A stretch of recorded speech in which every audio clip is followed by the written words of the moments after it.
Morning everyone, welcome back to my channel. কেমন আছো সবাই? আশা করি ভালো আছো, সুস্থ আছো, আর আমিও খুব ভালো আছি। তো আজকে আরেকটি সুন্দর সকালে সুন্দর ব্লগে তোমাদেরকে অনেক অনেক স্বাগত আর ভালোবাসা। আমি সুস্মিতা। আজকের ব্লগটা আমি এখন থেকে শুরু করলাম, তোমরা সবাই দেখতে থাকো, আর দেখার পরে কিন্তু অবশ্যই লাইক করবে, কমেন্ট করবে। তো বন্ধুরা, আজকে হলো বৃহস্পতিবার, আর আজকে সকাল সকাল উঠেছি। আর বৃহস্পতিবার মানে জানোই তো কত কাজ থাকে। আর আমাদের বাঙালিদের এই বৃহস্পতিবারটা হলো একটা স্পেশাল দিন। বৃহস্পতিবার হলো লক্ষ্মীবার। আমরা বিশ্বাস করি যে এই বৃহস্পতিবারে লক্ষ্মী পুজো করতে হয়, আর এই দিন বাড়িতে লক্ষ্মী পুজো করলে বাড়িতে লক্ষ্মী সবসময় আশীর্বাদ করে।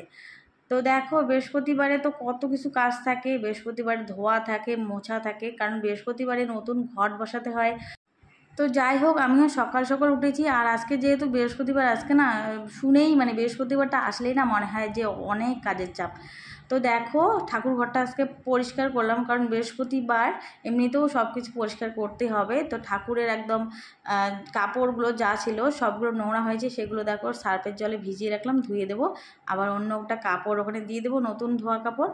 আর বাসনপত্র দেখো, ঠাকুরের কত অনেক বাসনপত্র। আর ঠাকুর পুজো যদি সেরকম করে করা যায়, মানে একটা মানুষের, একটা ফ্যামিলিতে মানুষের জন্য যেভাবে কাজ করা হয়, যারা ঠাকুর পুজো করে একদম নিয়ম মতো, তারা কিন্তু সেভাবেই করে। একদম মানুষের জন্য যে যে কাজগুলো করতে হয়, ঠাকুরের জন্যও কিন্তু সেই রকমই কাজ করতে হয়।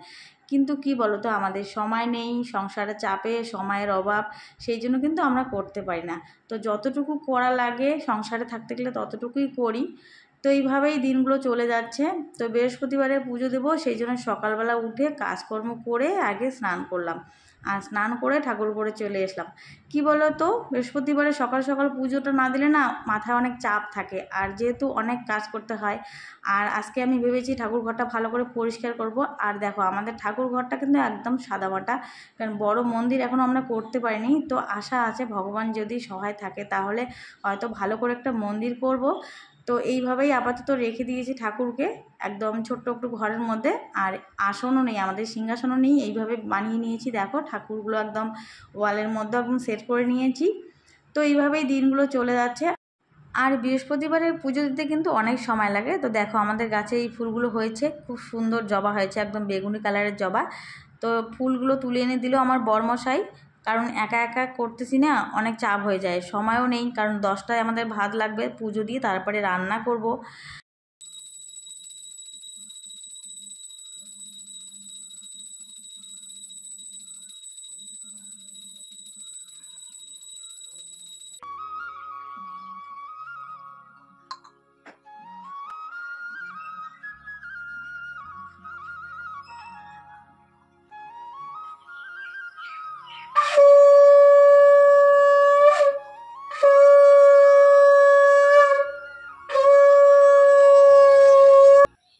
তো বন্ধুরা, বৃহস্পতিবারে পুজো দিতে না অনেকটা সময় লাগে, অনেক সময় ধরে পুজো দিতে হয়।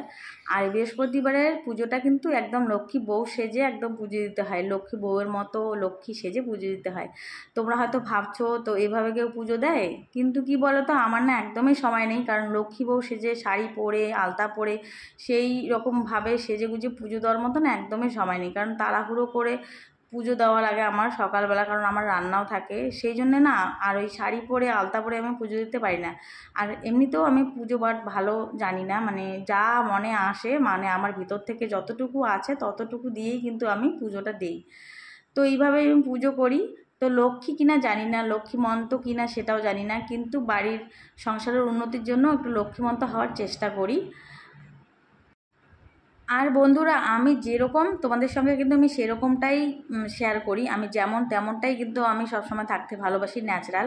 তো আমি যেমন তেমনটাই কিন্তু শেয়ার করি, সত্যিটাই। তো ব্লগে ভিউজ পাওয়ার জন্য বা একদম ভিডিও করার জন্য অনেকেই হয়তো করে সেজে গুজে, ভিউজ পাওয়ার জন্য ভিডিও করার জন্য সেজে গুজে পুজো দেয়। তো সেটা আমার একদমই পছন্দ না, কারণ আমার যেরকম জীবনযাত্রা আমি সেরকমই তোমাদের সঙ্গে শেয়ার করি, কোনোটাও দেখানোর জন্য করি না। তো যাই হোক বন্ধুরা, কে কেমন আমি সেটা বলতে চাই না, কিন্তু আমি যেমন সেটাই তোমাদের সঙ্গে শেয়ার করি। আর আমি যেমন, তোমরা সেভাবেই আমাকে ভালোবাসো আর সাপোর্ট দিও। তো কে লক্ষ্মী আর কে অলক্ষ্মী এটা কিন্তু কাউকে দেখে বিচার করা যায় না, তার সাফল্যের উপরে কিন্তু সবটা নির্ভর করে। তো যাই হোক, আজকে দেখো কি রান্না হচ্ছে। আজকে হবে কচু ভাজা, আর এই যে একটা মেশানো সবজি করতেছি, ঘাটি সবজি, কারণ অনেকদিন থেকে না ঘাটি সবজি খাই না। তো ওদিকে রান্না হচ্ছে। আর আমার কি বলে তো, একদম সকাল 10টার মধ্যেই ভাত লাগে। আমার হাজব্যান্ড যেহেতু অফিসে যায় আর আমাদের তাড়াতাড়ি করে ভাত লাগে, সেই জন্য সকালবেলা তাড়াতাড়ি করে সব কাজকর্ম সেরে রান্না করে আসতে হয়। আর এই জন্য কিন্তু সকালে খুব তাড়াহুড়ো লেগে যায়। আর কি বলতো, সকালবেলা যদি আমি পুজোটা না দিই তাহলে আবার সারাদিন না খেয়ে থাকতে হবে, মানে কখন রান্না হবে, তারপরে স্নান করব, তারপরে পুজো দেবো, অনেক দেরি হয়ে যাবে। তো শরীরও খারাপ হবে, না খেয়ে অনেকক্ষণ থাকতে হবে। আর আমি না খেয়েই পুজো দিতে ভালোবাসি, কারণ খেয়ে আমার পুজো দিতে একদম ভালো লাগে না। আর আমার সকালবেলায় পুজো দিতে ভালো লাগে। তো এদিকে দেখো কি করলাম, আজকে ব্রেডগুলো একদম টোস্ট বানিয়ে ফেললাম। তো কয়েকটা ব্রেড ছিল, আর এইভাবে কিন্তু আমি বাড়িতে টোস্ট বানিয়ে ফেলি একদম কুরকুরে করে। তো মাইক্রো ওভেনটা কিনেছি, এটা কিন্তু আমার একটা শখের জিনিস। তো আমার কি হয়, কিছু কিছু জিনিস কিনেছি যেটা আমার শখের, মানে আমার ভালো লাগে। অনেকেরই অনেক রকম শখ থাকে, তো আমারও না কিছু কিছু শখ আছে। অনেকের সোনা গয়না, শাড়ি কাপড়ের শখ, কিন্তু আমার না ওগুলোর একদম শখ নেই। আমার শুধু সংসারের জিনিসপত্রের শখ, মানে সংসারে ঘরে অনেক জিনিসপত্র থাকবে, মানে কোনোটারও অভাব থাকবে না। তো আমি সাংসারিক জিনিস কিনতেই ভালোবাসি। তো মাইক্রো ওভেনটা না সেই শখ থেকেই কিনেছি। তো সেটাতে রান্না সেরকম করা হয় না, ওই মাঝে মাঝে টুকটাক কিছু করি।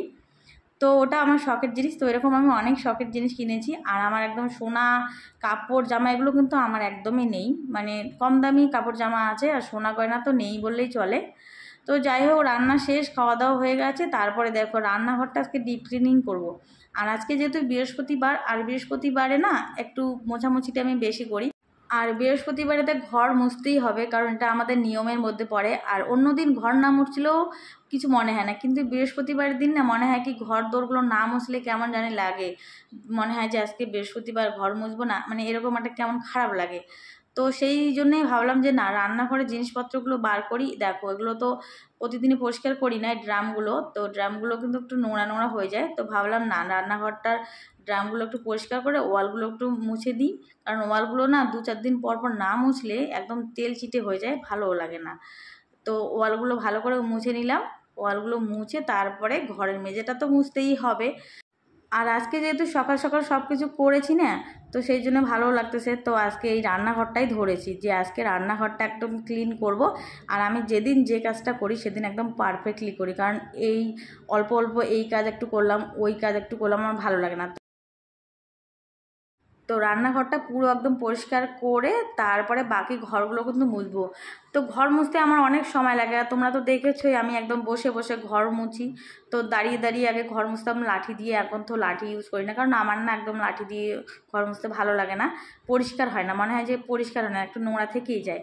তো সেই জন্য কী করি, এখন বসে বসে ঘর মুছি। আর তোমরা তো দেখেছোই আমি বসে বসেও ঘর মুছতে পারি না, কারণ একটু মোটা হয়ে গেছি না। তো একদম হামাগুড়ি দিয়ে, যেমন বাচ্চারা হামাগুড়ি দেয় সেরকম করে একদম শুয়ে পড়েই ঘর মুছি। তো এইভাবেই কাজ করি আমি। আর আমার নিজের বাড়ির কাজ সত্যি নিজে করতেই ভালো লাগে।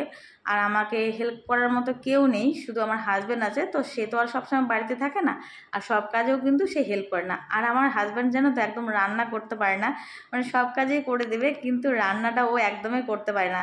তো মাঝে মাঝে মনে হয় যে আমি যদি অসুস্থ হয়ে যাই, মাঝে মাঝে তো শরীর খারাপ হয়ই, তাই না? তখন কিন্তু আমাদের খাওয়ার খুব কষ্ট হয়। রান্না করতে পারে না, শুধু আলু সিদ্ধ ভাতটা কোনো রকমে করতে পারে, তারপরে আর বাকি কিন্তু কিচ্ছু করতে পারে না, তরকারিও করতে পারে না। আর আমাদের যেহেতু দেখাশোনার কেউ নেই, শুধু আমরা 3জনেই বাড়িতে থাকি, তার মধ্যে আমি হলাম বাড়ির কর্ত্রী, মানে আমি হেড। আমাকে ছাড়া মনে হচ্ছে বাড়িটা অন্ধকার, চলবেই না। আমি না থাকলে বাড়িতে না খেয়ে সবাই বসে থাকে এরকম। আমি যদি একদিন বা একটু কোথাও যাই, দেরি হয়ে যায়, সবাই আমার উপরে নির্ভর করে থাকে, কখন আসবে কখন আসবে, এরকমই হয়।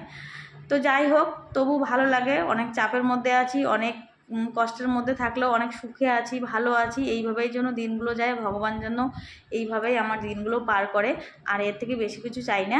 আর তোমাদের একটু ভালোবাসা আর সাপোর্ট চাই, তাছাড়া আর বেশি কিছু চাই না। তো দেখো সব কাজই শেষ হয়ে গেল, এখন এই যে ঘর মুছবো। আর আমি কি করি বলো তো, যখন ঘর মুছি না তখন এই ঘর মোছার সাথে সাথে এই যে খাটের সাইডগুলো এগুলো পরিষ্কার করি, মানে টুকটাক ঘর মোছার সাথে সাথে আরও পাশাপাশি অনেক কাজ হয়। তারপরে দেখো এখন আম খাবো আজকে, তো এই বছরে প্রথম আম মাখা। আম মাখা খাবো আজকে কলা পাতায়। তো বাড়ি থেকে আম নিয়ে এসেছি, কাঁচা আম, আর আম মাখা খেতে কিন্তু সত্যিই খুবই ভালো লাগে। আর বিশেষ করে কলা পাতায় যদি তোমরা আম মাখা খাও না, দেখবে খুবই ভালো লাগে। আর আমাদের বাড়িতে কলা গাছ আছে, কোনো চিন্তা নেই, শুধু আমটা নেই, আম গাছ একটা আছে ধরেছে, কিন্তু আমগুলো পাড়তে পারি না। তো যাই হোক, আমগুলো দেখো এরকম করে ঘষে নিলাম, আর এর মধ্যে লবণ, চিনি, লঙ্কা আর একটু কাসুন্দ দিয়ে দিলাম। আর কাসুন্দ দিয়ে আম মাখা করলে কি লাগে বলো তো, সেই লাগে। তো তোমরা কে কে আম মাখা পছন্দ করো অবশ্যই কমেন্ট করে জানাবে। তো দেখো আমার আম মাখা রেডি, আর রৌদ্র উঠেছে, গরমও পড়েছে। তো এখন আমরা আম মাখা খাবো। দেখো বরমশাই এসে গেছে, তো ওকে বললাম একটু আম মাখা খাও, আর খেয়ে তো বললো সেই টেস্টি হয়েছে। তো চলো টাটা।